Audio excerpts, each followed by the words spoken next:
여러분, 우리가 오늘 오전에 몇 배 의복이 나왔어요? 1000배. 네. 자그마치 몇 배? 1000배. 제가 목회하면서 신명기 1장 11절을 갖고 설교한 것은 처음입니다. 몇 배? 1000배. 1000배라는 단어를 함부로 쓰면 안 되거든요. 근데 신명기 1장 1절에서 시작된 말씀은 11절을 향하고 있는데요. 하나님께서요, 큰 복을 내리신 것은요, 따라서 합시다. 큰 일을 위해서 큰 일을 위해서 큰 복을 먼저 주시느라. 복을 먼저 주시라. 주님의 약속이 먼저 나옵니다. 그리고 그 약속을 통해서 하나님이 기대하는 바가 있어요. 그 공동체에 하나님이 무엇을 하기를 원하시는 바람이 그 속에 들어있는 거예요. 하나님이 생육하고 번성하라, 땅에 충만하라. 하나님이 원하는 목적이 있어요. 그 다음에 뭐예요? 땅을 정복하는 거예요. 다스리고 정복하는, 즉 주님이 모든 통치권을 지상에 있는 아담 한 사람에게 쏟아붓는 거예요. 그러니까 다스리는 권세를 주신 거예요. 그만큼 충만한 복을 받은 자만이 충만한 다스림이 가능합니다. 한 지역만 존재하면요, 그 지역만 다스리는데 온 세계에 충만할 걸 주님이 복을 주신 거죠. 마찬가지예요. 1000배의 복을 받아라. 그 말은요, 1000배의 복을 받지 못할 때와 1000배의 복을 받을 때는 사명이 큰 갭이 생깁니다. 1000배의 복은요, 그만큼 하나님이 기대하신 큰 일을 하라는 얘기예요.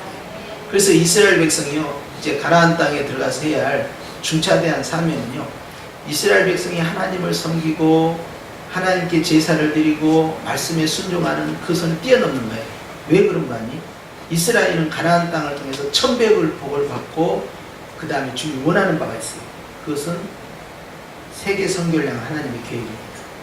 그렇기 때문에 주님께서 이 모세를 통한 이스라엘 공동체를 향하여 너희가 세상 중앙에 거하는 민족이다. 사실 세상 중앙에 거한다는 이 주장은요, 사실 중국이 그걸 썼어요.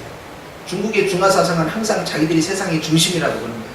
지도를 그릴 때도 항상 중국을 중심으로 그리고 지도도 크게 확대해서 그리게 됩니다.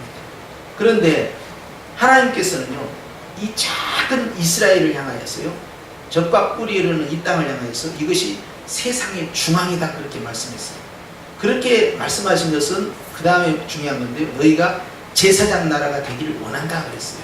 제사장 나라는 뭡니까? 제사장은 백성의 죄를 가지고 하나님께 나가고 하나님 화목시키는 피스메이커 역할을 하잖아요.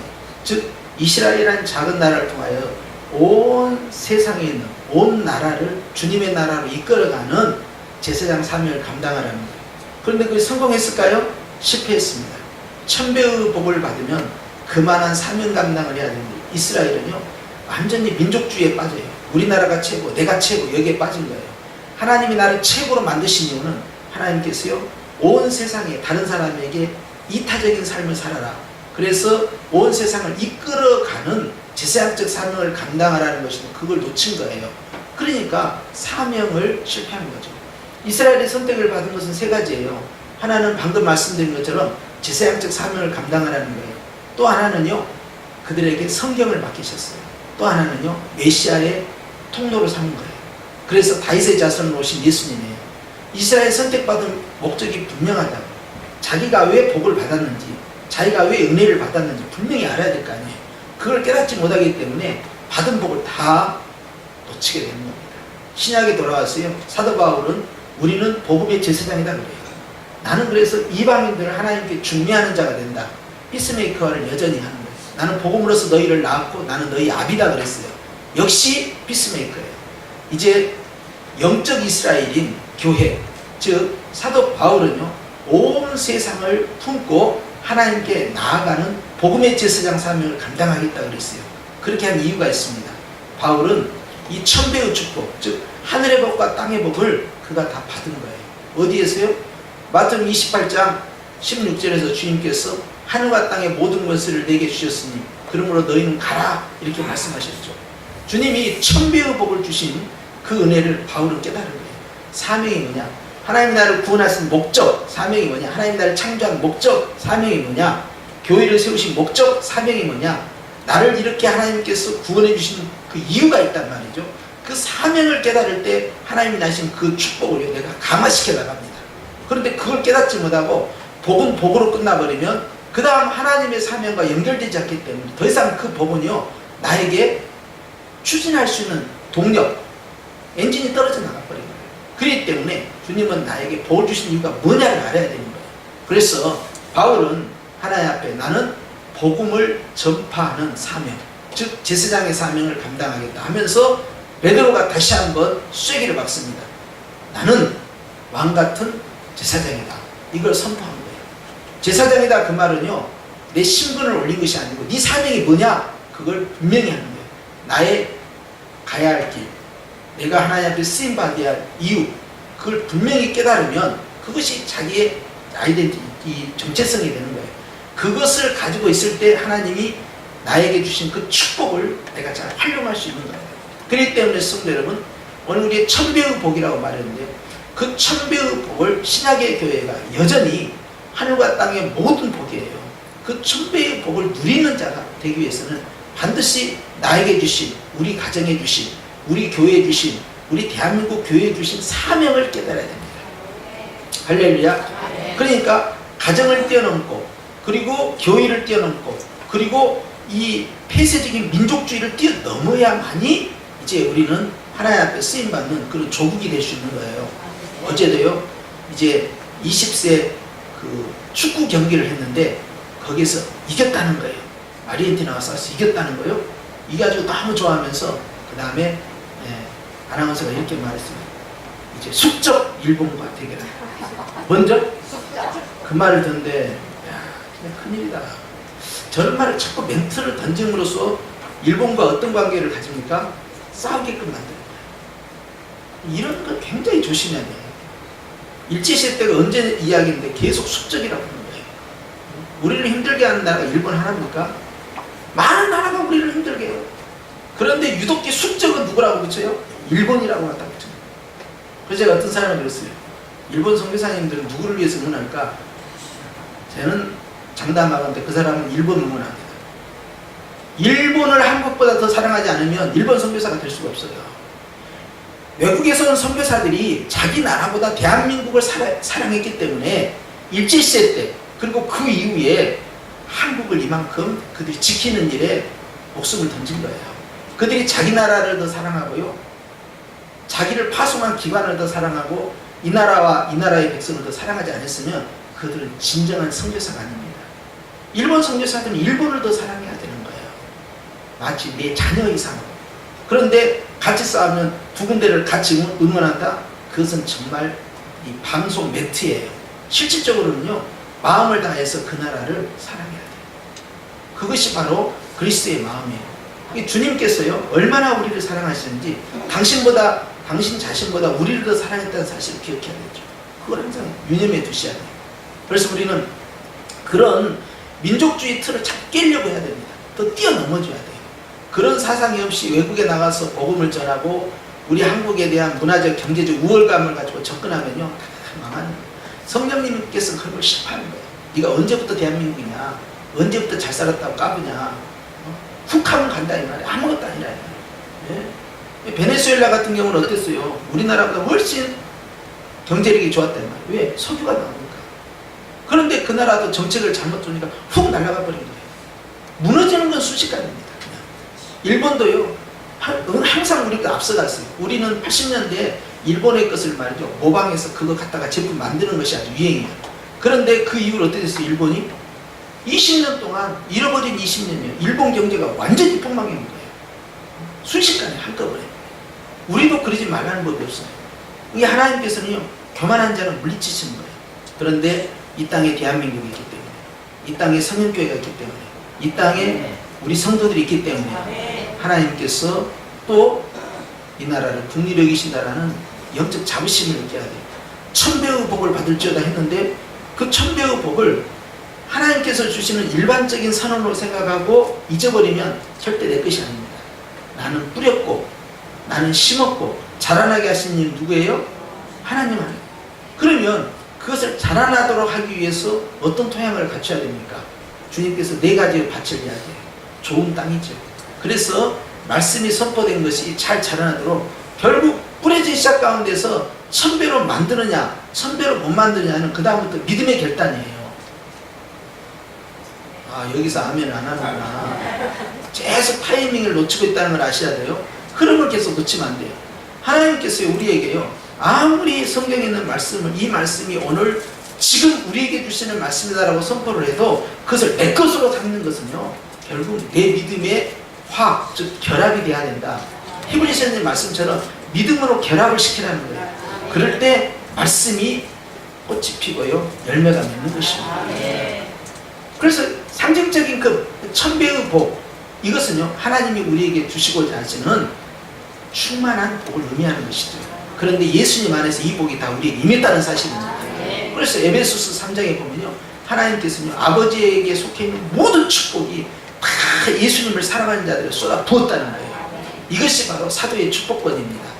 그렇기 때문에 오늘날 신약에 있는 백성들은요, 구약에 있는 백성들이 사모했던 그 축복보다 더한 축복을 예수님 안에서 영육간에 다 받았다는 사실을 알아야 되는 거예요. 할렐루야. 자, 이런 축복 가운데서 우리가 이제 시편 23편은 누가 이걸 기록했어요? 단연코 다윗이죠. 다윗은 왕이고 또 장군이고, 그러면서 그 사람은 정치하는 사람이면서도 시인입니다. 이 문학 소년이에요. 그리고 음악을 다루는 사람이에요. 악기를 다루는 사람. 그래서 노래를 많이 했어요. 이 시편, 히브리어는요, 이 중국어에는 이 성조가 있다 그래요. 그런 것처럼 히브리어에는요, 이 우리나라 판소리처럼 말이죠, 높고 낮음이 있습니다. 그래서 시편 자체가 바로 노래가 돼버려요. 그런데 이 시편을 기록한 이 다윗이 23편에서 그가 고백하는 것이 자기 자신이 목자의 삶을 살았고 또 양을 거느려 봤는데 그것을 확대해서 내가 왕으로서 백성들은 내가 돌봐야 할 양떼다 라는 그런 개념이 강하게 들어있어요. 내가 보호해야 할 대상으로. 그렇기 때문에 그가요, 이제 인구조사를 해가지고 하나님 앞에 이제 벌을 받을 때 주님이 이제 네가 세 가지 중에서 하나를 선택해라 했을 때 그가 선택한 것이 뭐였냐? 내가 하나님에게 쫓겨나고 이 왕궁에서 쫓겨나고 하는 것보다 주님, 내가 차라리 하나님에게 직접 매를 맡겠습니다. 매를 맡는다는데 그게 이제 전염병인 거예요. 그렇게 해서 성경에 기록되기를 7만 명이 떼죽음을 당한 걸로 되어 있어요. 자, 엄청난 많은 숫자가 죽었다는 거죠. 그럴 때 다윗이 굉장히 비통해합니다. 잘못은 내가 했거늘 백성이 죽느냐. 그럴 때 그 목자의 이 심정이 발동이 돼요. 그러면서 굉장히 애통해합니다. 그럴 때 하나님께 기도를 해요. 그럴 때 주님께서 바로 이 타작마당, 여기 이곳이 바로 솔로몬의 성전이 이제 세워지는 곳인데요, 이 타작마당에서 결국 회개의 속죄제를 드리게 만들어서 더 이상 재앙이 유발되지 않도록 막아주시죠. 그것이 다윗의 심정이었어요. 그런데 이제는 다윗이 이것을 확대해서 하나님은 나의 목자고 내가 하나님의 양이라고 그렇게 선포를 하는 거예요. 그러면서 자기 자신이 하나님 앞에서 얼마나 무력한 자인가, 양은 정말로 무력하다는 걸 다윗은 너무나 잘 아는 거예요. 백성은 돌봄의 대상이라는 걸 너무나 잘 아는 거예요. 이제는 내가 하나님의 돌봄을 받아야 할 지극히 연약한, 아무것도 할 수 없는 무능한 자입니다. 바로 이것이 여호와는 나의 목자심이에요. 이 양은 아무것도 못해요. 양은 늑대, 이리, 심지어는 집에서 키우는 개, 이런 공격적 동물에게요, 아무 저항도 할 수 없는, 그리고 무조건 당하는 거예요. 그것이 양입니다. 그런데 내가 바로 그런 양이라고 고백하는 거예요. 그리고 오직 하나님의 전폭적 돌봄이 아니면 살 수 없는 존재로 그렇게 고백해요. 그렇게 하면서 쭉 1절부터 내려가죠. 그러면서 우리는 어디로 가야 된다고요?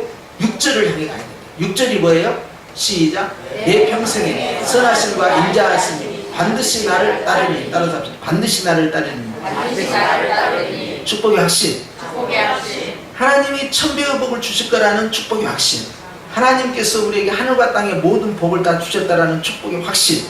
하나님이 현재적인 축복과 미래적 축복을 동시에 열어주셨다는 확신. 자기 자신에 대한 축복을 인식하는 사람, 자기가 축복권자라는 걸 이해하는 사람은요, 하나님 앞에서 결코 낙심하지 않습니다. 그리고 자기 존재를요, 깎아내리지 않아요. 열등감에 사로잡혀 낙심하지 않아요. 그런데 이스라엘 광야 1세대는 어땠다고요? 그들은 낙심을 했어요. 쉽게 절망합니다. 쉽게 근심합니다. 그리고 두려워해요. 왜? 종의 영에 사로잡혀 있는 거예요. 노예의 근성이 빠지지 않았어요. 광야 1세대는. 조상대로부터 400년 동안 종살이 했던 것들이요, 철저히 종의 문화가 형성되어 있는 거예요. 그런데 광야 40년을 통하여서 그 1세대가 다 죽고 광야 2세대가 새롭게 모세를 통하여서 제자 훈련 받고 말씀 훈련 받고 그리고 하나님 앞에서 단단히 무장해 서 있게 되는 거예요. 그들의 특징은 그거라니까요. 두려움이 없는 순종입니다. 두려움이 없어요. 가라 그러면 무조건 쳐들어가 버려요. 그냥. 쳐라 그러면 바로 쳐버려요. 그냥. 일사불란하게 움직입니다. 정말 이런 특공대가 없어요. 그냥. 이렇게끔 훈련시킨 과정이 무려 40년이에요. 그리고 아버지 세대는 다 전역시키고 퇴역시키고 퇴장을 시켜버려요. 그리고 이제는 새로운 미래를 향하여 나아가는 주도 세력으로 하여금 광야에서 40년간 훈련받은 새로운 세대로 하여금 들고 일어나게 만드는 거예요. 그러면서 그들은 축복의 확신을 가지고 있는 거예요. 하나님 우리에게 약속한 것. 그 신명기의 말씀을 들으면서요. 가나안 땅을 향하여서요. 드디어 여호수아와 함께 나가는데요. 토를 달지 않습니다. 아버지 세대는 어땠어요? 모세가 말만 하면 토를 다는 거예요. 기적을 보여도 토를 다는 거예요. 먹으면서도 토를 다는 거예요. 그러니까 일상생활이 불평과 불만이에요. 늘 근심과 원망이에요. 낙심과 절망이에요. 늘 두려워해요. 뭐에 쫓기고 있는 거예요. 그런데 아들 세대는 어땠어요? 2세대는요? 그런 게 없어요. 모세가 가자 하면 가요. 뛰어들으라 하면 뛰어드는 거예요. 수술해라 하면 전부 수술하는 거예요. 돌아라 하면 도는 거예요. 소리를 질러라 하면 전부 소리를 지르는 거예요. 가서 쳐라 하면 다 치는 거예요. 이렇게 순종을 잘하게끔 완전히 이 세대들은 무장이 된 거예요. 바로 그러한 세대를 향하여 하나님께서 천배의 복을 주시고 그들이 현재의 복을 가지고 미래를 여는 주도 세력으로 새로운 세력으로 세워주신 겁니다. 할렐루야. 그렇기 때문에 하나님께서 사람을 체인지시킨 거예요. 바꿔버린 거예요. 오늘날 우리에게 있어서 이 광야 2세대가 가지고 있는 그 축복이요. 그 다음 가나안 땅으로 쭉 이어진 것처럼요. 우리에게 기대하는 바 하나님께서는요. 하나님이 내 일평생에 나와 함께 하심을 그의 인자하심과 선하심을 나를 떠나지 아니하고 항상 영원토록 나와 함께 한다라는 현재로 시작한 미래의 축복이 있느냐 하는 거예요. 이것이 바로 축복의 확신, 미래에 대한 확신입니다. 미래가 확실한 사람은요. 현재 어려워도 절망할까요? 절대 절망하지 않습니다. 밭에 보물이 들어있다는 사실을 발견한 사람은요. 내가 집을 팔면서도 집 아깝다는 생각하지 않아요. 내가 내 땅 속에 어마어마한 보물이 들어있다는 걸 아는 사람은요.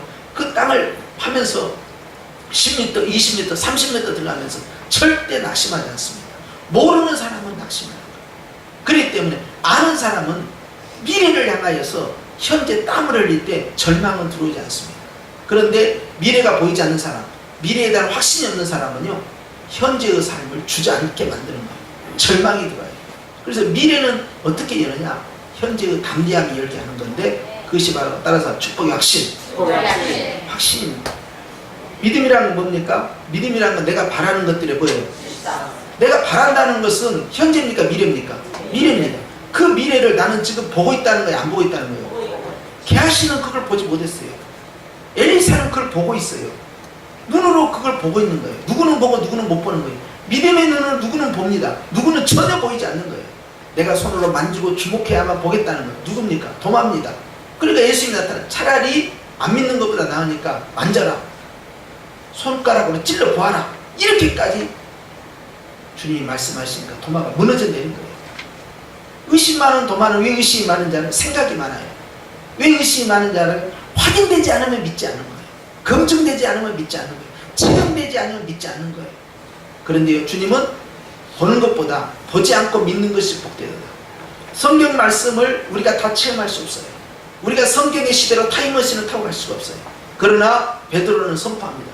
너희가 예수를 보지 못하였으나 예수를 살아가는도다 하면서 보지 못한 것을 성경을 통하여 보고 우리가 알 수 없는 세계를 성경을 통하여 믿어지는 순간에요. 그 사람에게 놀라운 역사가 시작되는 거예요. 그렇기 때문에 주님을 눈으로 봐야만 그것을 통해서 자기 다음 길을 진행하려고 하는 사람은요. 그 다음부터 주님께서 아무 말씀 많이 안 하시면 무너집니다. 바로 이것을 도전한 사람이 욥이에요. 욥은 뭐라고 그랬어요? 앞을 보아도 주님이 계셔요? 안 계셔요? 안 계셔요. 뒤를 보아도 안 계셔요. 좌를 봐도 우를 봐도 주님이 안 계셔요. 눈에 보이지 않는다 이 말이에요. 계신 것 같은데 왜 안 보이냐 이 말이에요. 우리는 하나님 앞에서 그런 상황 속에서 어떻게 할 것이냐는 거예요. 환경 가운데 주님이 아니 계신 것 같아요. 그런데 믿음의 사람은요. 내 눈에 보이는 것에 의존하지 않고 성경에 있는 말씀을 붙잡고 영의 눈으로 그것을 쳐다봅니다. 그러면서 하나님의 66권의 말씀에 대한 확신은 미래를 열어놓는 하나의 열쇠와 같아요. 그러면서 이제 내 미래가 어떠냐? 내 미래는 내 평생에 내가 이 세상 끝날까지 나는 완전히 해피엔딩이다. 이거에 대한 확신이 있기 때문에 그는 절망하지 않는 거예요. 그렇기 때문에 주님께서 다윗을 얼마나 사랑했는지 몰라요. 그런 마음이 늘 주님께 닿아 있었어요. 그래서 오늘 주님이 내 평생에 하나님의 인자하심과 선하심과 인자하심이 영원입니다. 할렐루야. 아멘. 사랑하는 성도 여러분, 미래를 생각할 때 어떻습니까? 우리의 20년 후에, 30년 후에 우리의 미래를 생각할 때 우리는 어떤 생각이 듭니까? 하나님이 나에게 엄청난 복을 주실 거라는 희망입니까? 하나님 내 미래가 별로 밝지 않습니다라는 절망입니까? 그것은요, 지금 내 믿음이 그 결과를 만들어냅니다. 그걸 아셔야 돼요. 하나님은요, 우리가 흘러가는 물처럼 살기를 원하는 게 아니에요. 때로는 주님은 그 물을 중단시키기도 하고 물을 가르기도 하고 물을 역류시키기도 합니다. 중요한 건 뭐예요? 하나님께서 우리에게 기대하는 바, 주님을 의지하는 자, 미래에 대한 확신을 갖기 원하는 거예요. 하나님이 여전히 현재와 미래도 함께 하시기 때문에 그러합니다. 그래서 오늘 주님께서 우리에게 주신 이 믿음의 확신, 미래에 대한 확신, 이 축복이요, 이제 오전에 드린 말씀과 같이 계속 이어지기를 원하는데요, 내가 얼마나 축복자인가, 내가 얼마나 귀한 존재인가, 내가 얼마나 하나님의 큰 기대를 가진 하나님의 영적 사명자인가, 이걸 아셔야 돼요. 따라합시다. 복을 받으면 사명이 크다. 어느 정도의 은사를 받았느냐에 따라서 어느 정도의 사명이 결정되는 거예요. 내가 하나님 앞에서 말씀의 66권의 복을 많이 받고 내가 성령의 충만한 은사를 경험하고 내가 다른 사람보다 더한 어떤 역경 속에서의 특별한 체험들이 강화되면 강화될수록 그것은 나에게 하나님께서 뭐 하라는 거예요? 더 많은 일을 하라, 더 많은 사명을 감당하라, 더 많이 하나님의 영광을 나타내는 일에 쓰임받으라는 거예요. 할렐루야. 마찬가지로 바울은 고난이 기쁨은 기쁠수록 하나님 앞에 자기 자신이 절망하고 낙심하고 포기하는 것이 아니라 하나님이 도대체 나를 얼마나 높이 들어 쓰시려고, 얼마나 강하게 들어 쓰시려고 이렇게까지 나를 낮추시고 죽기까지 나를 끌어내리실까라는 생각을 한 거예요. 바로 바울의 이 처절한 고난이요, 하나님 앞에서 찬란한 미래를 여는 또 하나의 통로가 되었던 것이에요. 그래서 성도는요, 앞으로 가도 뒤로 가도 가다가 평탄해도 아니면 부동층에 빠져도 무조건 잘 되게 돼 있어요. 그것이 성도의 축복입니다. 이걸 아셔야 돼요. 성도는 무조건 복받는다. 시작. 성도는 무조건 복받는다. 성령으로 인침을 받은 성도들은요, 하늘의 복과 땅의 복을 이미 받은 자이고 계속해서 받기 때문에 이미 성령을 보셨으면, 이미 예수님을 보셨으면요, 우리는 죽어도 살겠고 살아서 믿는 자는 영원히 죽지 않아요. 그러니까 무조건 잘 되게 돼 있어요. 그렇기 때문에 자기 자신에게 계속해서 영혼에게 이야기를 해야죠. 너는 천배의 복을 받은 자다. 너는 하늘과 땅의 복을, 모든 복을 다 받은 자다. 너는 아버지의 모든 축복이 너에게 있는 자다. 자기 자신에게 자꾸 이해를 시키고 설득을 시키고 쇠뇌를 시켜야 돼요. 그것이 굉장히 중요합니다. 근데 이 마음이라는 녀석은요, 조금만 방심하면요 저절로 되는 법이 없어요. 지 마음대로 지 마음이 움직이기 시작합니다. 그래서 마음은요 단단히 휘어잡아야 돼요. 그래서 전신갑주를 입으라는 거예요. 이것을 보호막을 쳐지 않으면요 천방지축이야. 마음이 이랬다 저랬다. 그래서 마음이 어떻게 바뀐다? 조속으로 바뀐다. 사람이 하루에 몇 번 생각한다고요? 5만 가지 생각을 한다. 5만 가지. 그러니까 그렇게 마음의 변화가 좋았다 나쁘다, 좋았다 나쁘다, 좋았다 나쁘다. 희망이 있었다가 절망이 있었다. 희망이, 이 수없이 떠나는 이것을 어떻게 다스리냐가 굉장히 결정적인 문제입니다. 그래서 믿음의 갑옷으로 완전히 감싸버리는 거예요. 그렇지 않냐면요 지 마음대로 움직이기 시작하는 거예요. 그러니까 마음과 생각을 사로잡아 달라는 바울의 기도처럼요, 마음과 생각은 가만 놔뒀다가는요 이 천방지축이야. 그러니까 확실히 잡아야 되는데 확신 가운데 묶어놓는 거예요. 그게 뭐냐? 미래의 하나님은 여전히 나를 향하여서 놀라운 일들을 준비하고 계신다. 할렐루야. 아멘. 절망하고 우리가 마인드 컨트롤 해가지고 긍정적인 사고를 해가지고 어떤 것들을 마인드 컨트롤해서 뭘 만들어낸다는 것이 아닙니다. 성경에 근거한 믿음을 계속해서 나는 선포하라는 이야기예요. 내가 만드는 믿음이 아니잖아요. 내가 만드는 약속, 내가 만드는 미래의 축복이 아니에요. 주님이 약속하신 것을 그대로 나는 리바이벌 하는 거예요. 주님이 그렇다고 하니까 나는 그걸 아멘하는 것이 그걸 계속 내 자신에게 선포하고 이해를 시키고 설득을 하는 거예요. 내 안에 있는 나에게 너는 그래서는 안 된다. 그런 맘 먹으면 안 돼. 성경이 그렇게 말하잖아. 네 생각은 그렇더라도 성경이 그렇게 말하잖아. 너는 그렇게 판단하고 있어도 성경이 그렇잖아. 환경은 그렇지 않아도 환경을 믿을래 성경을 믿을래? 네 결정을 믿을래 성경을 믿을래? 네 판단을 믿을래 성경을 믿을래? 성경이 그렇다고 하잖아. 하면서 계속해서 영의 사람과 육의 사람이 싸우는 겁니다. 그러면서 하나님이 너를 사랑해. 하나님이 너를 지켜주셔. 하나님이 끝까지 간다. 하나님은 너를 버리지 않는다. 너는 무너져도 잘 되고 잘 돼도 잘 되고 무엇이든 잘 된다. 너는 대단한 존재이다. 너 때문에 가족이 살고 너 때문에 지역이 살고 너 때문에 나라와 민족이 산다. 막 이런 굉장한 긍지와 자부심을 가져야 돼야 돼. 나 같은 사람이 대통령이 아닌데 국회의원이 아닌데 나 같은 한 사람이 한 사람이 그 기도가 하늘 보좌를 움직인다는 거야. 나 같은 사람 한 사람의 기도가 이 나라 대한민국을 지킨다 이 말이야. 나 같은 사람 한 사람의 기도가 열방에 나가서 세계 성에 쓰임받는 일꾼이 될 수 있다는 거야. 굉장한 자기 자부심을 가질 이유가 있어요. 왜 그런지 아세요? 성령님이 들어오시기 때문에. 예수님이 나를 피로 사시기 때문에 그래. 그러니까 앞서 말씀드린 것처럼 85세 된 갈렙도 자기 굉장한 자존감, 85세 있으면 은퇴할 나이 아닙니까? 천만의 말씀이에요. 이 말씀을 선포하고 있을 때 신명기의 말씀 가운데서 등장한 모세의 나이는 120세입니다. 120세인데 그가 기력이 쇠했다고요? 쇠하지 않았어요. 눈이 흐리지 않았어요.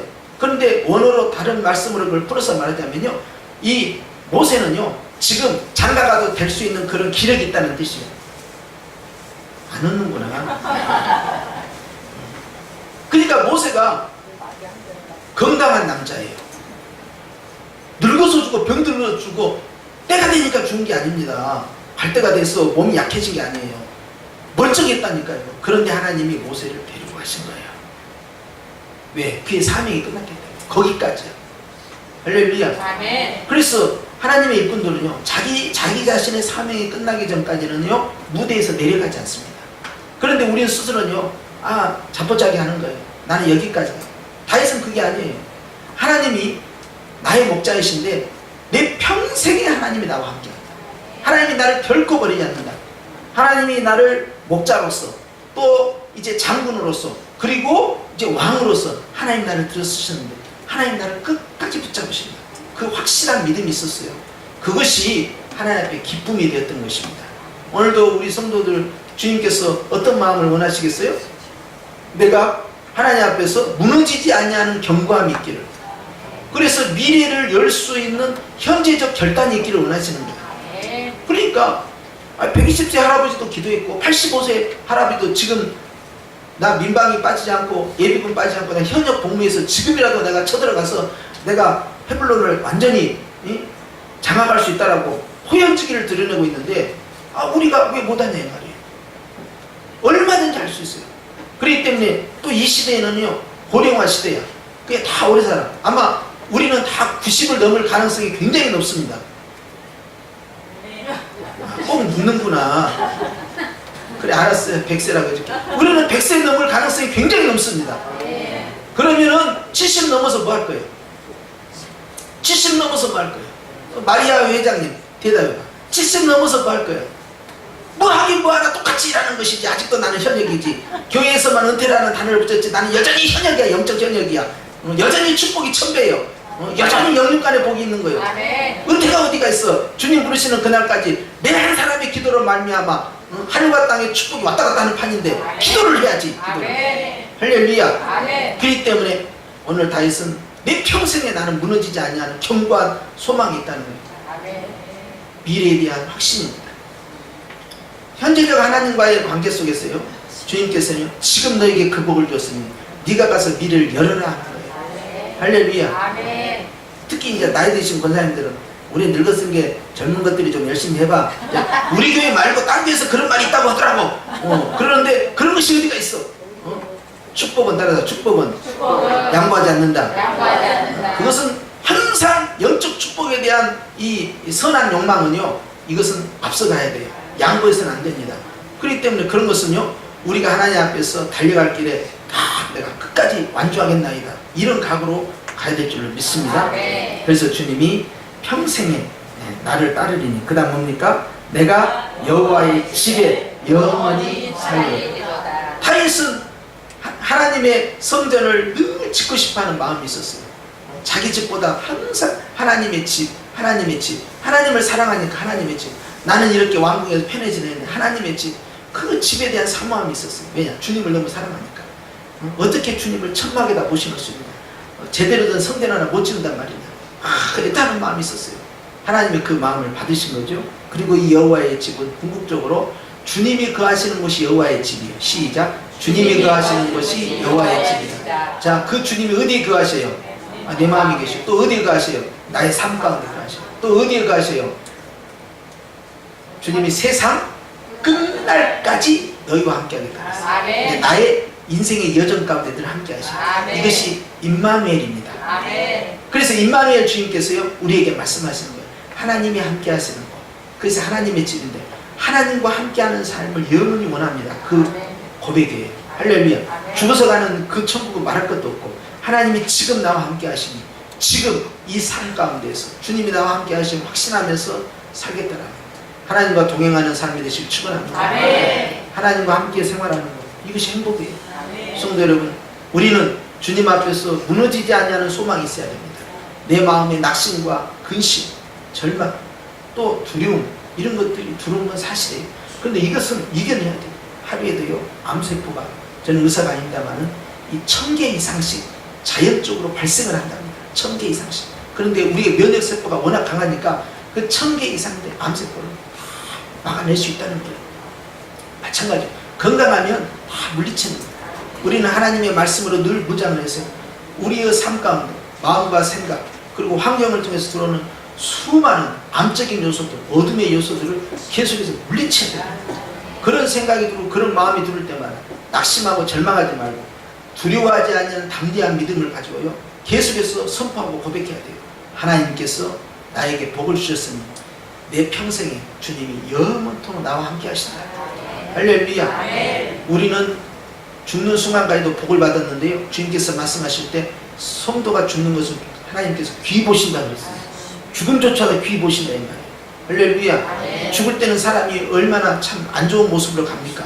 그럼에도 불구하고 주님은 그걸 귀하게 보신다. 왜? 그 죽음을 통해서 어디로 가는 거예요?